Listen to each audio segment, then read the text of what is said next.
Let's go 저 건물을 찾으러 Assalamualaikum warahmatullahi wabarakatuh. Halo guys, perkenalkan namaku Afida dari kelas HES 3A. Di sini aku akan menjelaskan tentang pengertian sejarah dan fungsi vintage. Oke, langsung aja. Yang pertama yaitu pengertian vintage. Apa sih vintage itu? Definisi finansial teknologi sangat bervariasi. Menurut Chris Mastianto, vintage adalah sebuah kemajuan dalam sektor keuangan yang menggunakan teknologi modern. Dalam pandangan Clayton, inovasi ini dimaksudkan untuk menghadirkan kemudahan, aksesibilitas yang lebih baik, kenyamanan, dan efisiensi biaya. Berdasarkan definisi yang diberikan oleh National Digital Research Center, teknologi finansial merujuk pada inovasi dalam sektor jasa keuangan yang menggabungkan unsur finansial teknologi modern. Definisi ini mengacu pada penggabungan antara finansial dan teknologi dalam upaya menciptakan inovasi dalam sektor keuangan. Menurut World Bank, vintage merujuk pada industri yang terdiri dari perusahaan-perusahaan yang memanfaatkan teknologi untuk meningkatkan efisiensi dalam sistem keuangan dan penyediaan layanan keuangan. Berdasarkan definisi-definisi tersebut, dapat kita simpulkan bahwa finansial teknologi merupakan perkembangan baru dalam industri jasa keuangan yang menggabungkan kemajuan teknologi dengan sektor keuangan. Dalam vintage ini terdapat inovasi dengan tujuan untuk meningkatkan efektivitas, efisiensi, keamanan, dan modernitas dalam proses transaksi keuangan. Selanjutnya yaitu kategori pelaksanaan vintage ini telah diatur dalam pasal 3 ayat 1 PBI nomor 19 tahun 2017 yang mencakup sistem pembayaran, pendukung pasar, manajemen investasi dan manajemen risiko, pemberian pinjaman, pembiayaan dan penyediaan modal, dan juga layanan keuangan lainnya. Sementara itu, dalam pasal 3 ayat 2 PBI nomor 19 tahun 2017 mengatur kriteria vintage, yakni yang pertama yaitu bersifat inovatif, yang kedua mampu berpengaruh terhadap produk, layanan, teknologi, dan atau model bisnis keuangan yang telah ada. Yang ketiga yaitu dapat memberikan manfaat bagi masyarakat. Yang keempat dapat digunakan secara luas, dan yang kelima kriteria lain yang ditetapkan oleh Bank Indonesia. Nah, saat ini itu sudah terdapat 6 kegiatan vintage yang diatur dalam Peraturan Sistem Pembayaran dan Sistem Jasa Keuangan di Indonesia. Yang pertama yaitu e-money. Dasar hukum terkait e-money ini diatur dalam Peraturan Bank Indonesia nomor 11/12 PBI tahun 2009 bersama dengan PBI nomor 16 tahun 2014 dan PBI nomor 18/17 PBI tahun 2016 tentang uang elektronik. Selanjutnya yang kedua yaitu e-wallet. E-wallet atau yang sering disebut dengan dompet elektronik adalah layanan elektronik yang digunakan untuk menyimpan informasi mengenai alat pembayaran seperti kartu atau uang elektronik. Landasan hukum yang mengatur tentang e-wallet ini adalah Peraturan Bank Indonesia Nomor 18/40 PBI tahun 2016 tentang pelaksanaan proses transaksi pembayaran. Yang ketiga yaitu payment gateway. Payment gateway sendiri adalah sebuah layanan elektronik yang memberikan kemampuan bagi pedagang untuk melakukan proses pembayaran menggunakan berbagai jenis alat pembayaran seperti kartu, uang elektronik, atau saluran khusus. Dasar hukum terkait payment gateway ini diatur dalam PBI nomor 18 tahun 2016 yang mengatur mengenai pelaksanaan pemrosesan transaksi pembayaran. Yang keempat yaitu peer-to-peer lending. Layanan pinjam-meminjam uang berbasis teknologi informasi ini merujuk kepada penyelenggaraan layanan jasa keuangan yang bertujuan untuk menghubungkan pemberi pinjaman dengan penerima pinjaman dalam rangka menjalankan perjanjian pinjam-meminjam dalam mata uang rupiah secara langsung melalui sistem elektronik dengan memanfaatkan jaringan internet. Dasar hukum yang mengatur tentang peer-to-peer lending dapat ditemukan dalam Peraturan Otoritas Jasa Keuangan Nomor 77 Tahun 2016 tentang layanan pinjam-meminjam uang berbasis teknologi informasi. Yang kelima yaitu marketplace reksadana, yang juga dikenal sebagai agen penjual efek reksadana, adalah pihak yang menjual efek reksadana melalui perjanjian kerjasama dengan manajer investasi yang mengelola reksadana. Dasar hukum untuk marketplace reksadana adalah POJK nomor 49 tahun 2014 yang mengatur mengenai agen penjual efek reksadana. Nah, untuk yang keenam atau yang terakhir ini adalah marketplace asuransi. Perusahaan piala asuransi pada dasarnya adalah perusahaan yang menawarkan layanan konsultasi dan atau perantaraan dalam proses perolehan polis asuransi konvensional atau asuransi syariah, serta dalam penanganan klaim yang terkait. Dasar hukum yang mengatur marketplace asuransi ini dapat ditemukan dalam Peraturan Otoritas Jasa Keuangan Nomor 69 Tahun 2016 tentang pelaksanaan kegiatan usaha perusahaan asuransi. Menurut Otoritas Jasa Keuangan pada tahun 2016, vintage ini memiliki keunggulan. Di antaranya yang pertama yaitu dapat melayani penduduk Indonesia yang belum mendapatkan layanan dari sektor keuangan konvensional karena peraturan perbankan yang ketat dan keterbatasan sektor perbankan tradisional dalam melayani wilayah-wilayah tertentu. Yang kedua yaitu menjadi pilihan pendanaan selain pelayanan keuangan konvensional, di mana masyarakat mencari opsi pembiayaan yang lebih inklusif dan terbuka secara jelas. Jika memiliki kelebihan, pasti juga memiliki kekurangan.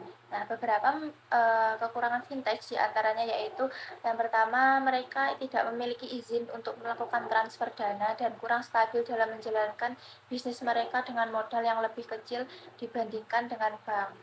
Yang kedua yaitu beberapa perusahaan vintage belum memiliki kantor fisik, serta kurangnya pengalaman dalam menjalankan prosedur terkait keamanan sistem dan integritas produk mereka. Yang kedua yaitu sejarah finansial teknologi. Awal mula vintage adalah pada tahun 1866 saat kabel telegraf transatlantik pertama kali dipasang. Kabel ini memungkinkan adanya globalisasi sejak tahun 1866 hingga 1913. 5 tahun setelahnya, pada tahun 1918, muncul sistem pengiriman uang elektronik bernama Wavefire. Tahun 1950-an, terjadi perubahan besar pengiriman uang dengan munculnya kartu kredit. Perkembangan vintage periode selanjutnya ditandai dengan munculnya anjungan tunai mandiri atau ATM pada tahun 1967. Perkembangan vintage juga ditandai dengan perkembangan internet dan komputer. Karena berkembangnya internet, e-commerce mulai banyak bermunculan di tahun 90-an. Selain itu, mulai muncul banyak layanan internet banking dan situs penjualan saham online. Era ini berhenti pada saat terjadi krisis ekonomi tahun 2008. Setelah tahun 2008, perkembangan vintage masuk ke masa selanjutnya. Sejak krisis ekonomi tahun 2008, banyak orang yang tidak percaya pada perbankan tradisional.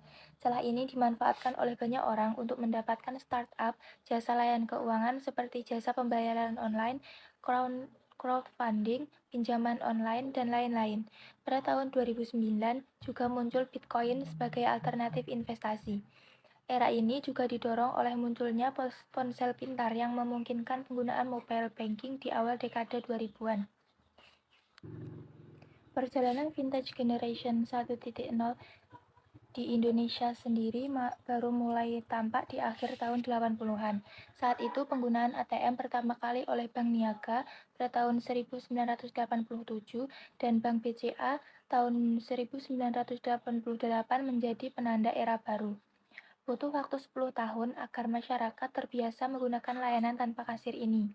Kemudian, bank-bank di Indonesia mulai bermigrasi dari menggunakan sistem clearing lokal manual menjadi sistem clearing otomatis lokal pada tahun 1990. Migrasi kemudian berlanjut ke sistem clearing elektronik sejak 1998 yang tercapai penuh pada 2001 dan menandai perkembangan vintage generation 2.0. Startup layanan di bidang finansial atau yang dikenal dengan perusahaan vintage di Indonesia sendiri mulai tumbuh di tahun 2006. Ini sekaligus menjadi penanda masuknya Indonesia pada vintage generation 3.0. Butuh waktu sosialisasi lebih dari 1 dekade agar masyarakat siap menerima inovasi baru ini dengan terbuka. Selanjutnya, kepercayaan masyarakat pada startup vintage ini semakin tinggi dengan berdirinya Asosiasi Vintage Indonesia pada September 2015. Otoritas Jasa Keuangan kemudian menerbitkan Peraturan OJK Nomor 77 Tahun 2016 yang mengatur tentang jasa vintage. Tentunya ini membuat keberadaan vintage semakin diterima oleh masyarakat. Tahun 2020, OJK merevisi peraturan tersebut dan membuat vintage perlu memiliki syarat tertentu agar dapat memiliki izin. Hingga Juli 2021, jumlah vintage yang resmi berizin dan terdaftar di OJK berjumlah 121 perusahaan. Startup vintage melihat potensi besar pasar muslim di seluruh dunia dan berusaha memanfaatkannya dengan mengembangkan vintage syariah. Beehive, sebuah startup vintage syariah di Dubai pada tahun 2004, menjadi pelopor dalam penyediaan pembiayaan yang terjangkau bagi UMKM melalui pendekatan peer-to-peer lending marketplace. Di Asia Tenggara, Capital Boots Vintage asal Singapura juga memperoleh sertifikat kepatuhan syariah pada tahun 2016 dan dikenal sebagai the first Islamic SME crowdfunding platform. Selain itu, Vintage Ethicourt dari Singapura telah mendominasi pasar Indonesia sejak tahun 2014 dengan menyediakan layanan syariah. Crowdfunding syariah juga terus berkembang di berbagai negara, termasuk diantaranya alamisyariah.com, itinvest.com, Blossom, Launchgood, Narwi, dan Sekolah Fund. Di Indonesia, beberapa vintage syariah yang ada pada saat ini meliputi Investri, Start Zakat, Invest, Syarqi, Mari Usaha atau P2P, dan lainnya. Python menjadi vintage syariah pertama yang mendapatkan sertifikasi halal MUI di Indonesia pada tahun 2017. Meskipun perkembangan vintage syariah semakin pesat, jumlah vintage konvensional masih lebih banyak dibandingkan dengan vintage syariah. Yang ketiga yaitu fungsi vintage. Berikut adalah beberapa fungsi vintage di Indonesia. Yang pertama yaitu sarana inklusi keuangan. Vintage mendukung inklusi keuangan di Indonesia dengan memudahkan akses terhadap produk keuangan dan meningkatkan literasi keuangan. Yang kedua yaitu kemudahan layanan finansial. Vintage memberikan kemudahan lebih untuk masyarakat dalam melakukan aktivitas sehari-hari, baik itu yang sifatnya transaksi maupun investasi. Yang ketiga yaitu menggantikan peran lembaga keuangan formal. Vintage mampu menggantikan peran lembaga keuangan formal seperti bank dalam sistem pembayaran. Yang keempat yaitu meningkatkan efisiensi. Vintage dapat memberikan efisiensi dalam proses transaksi keuangan seperti transfer uang, pembayaran tagihan, dan investasi. Yang kelima yaitu mendorong pertumbuhan ekonomi. Vintage dapat mendorong pertumbuhan ekonomi dengan memberikan akses keuangan yang lebih mudah dan murah bagi masyarakat dan pelaku usaha. Yang keenam, pembayaran digital. Vintage memungkinkan pembayaran digital yang lebih cepat, aman, dan efisien daripada menggunakan uang tunai atau cek. Contoh dari aplikasi pembayaran itu seperti GoPay, OVO, dan metode pembayaran digital lainnya. Selanjutnya yaitu pengelolaan keuangan pribadi. Aplikasi vintage seperti Mint dan Personal Capital membantu individu dalam mengelola dan melacak keuangan mereka. Mereka memungkinkan pengguna untuk membuat anggaran, memantau pengeluaran, dan mengelola portofolio investasi. Selanjutnya yaitu pendanaan peer-to-peer dan crowdfunding. Vintage juga mencakup platform P2P lending dan crowdfunding di mana individu atau bisnis dapat mendapatkan dana dari investor atau kontributor lainnya. Ini membantu menghubungkan peminjam dengan pemberi pinjaman atau investor potensial. Selanjutnya yaitu insurtech. Vintage juga berperan dalam industri asuransi dengan menghadirkan solusi digital untuk mengajukan klaim, membeli polis, dan mengelola resiko. Ini dikenal sebagai insurtech. Peran vintage dalam sistem pembayaran dapat menggantikan peran lembaga keuangan formal seperti bank. Dalam konteks sistem pembayaran, vintage memiliki beberapa peran kunci. Di antaranya yaitu yang pertama, vintage menciptakan pasar bagi pelaku usaha. Yang kedua, vintage berfungsi sebagai alat bantu untuk melakukan pembayaran, penyelesaian transaksi, dan clearing. Yang ketiga, yaitu vintage membantu pelaksanaan investasi yang lebih efisien. Yang keempat, yaitu vintage membantu mengurangi resiko yang terkait dengan sistem pembayaran konvensional. Yang kelima, yaitu vintage memfasilitasi orang-orang yang membutuhkan layanan menabung, meminjam dana, dan penyertaan modal agar lebih mudah diakses. Oke guys, udah selesai pembahasan kita kali ini. Semoga bisa bermanfaat dan maaf jika ada salah kata atau kekurangan. Sekian, wassalamualaikum warahmatullahi wabarakatuh.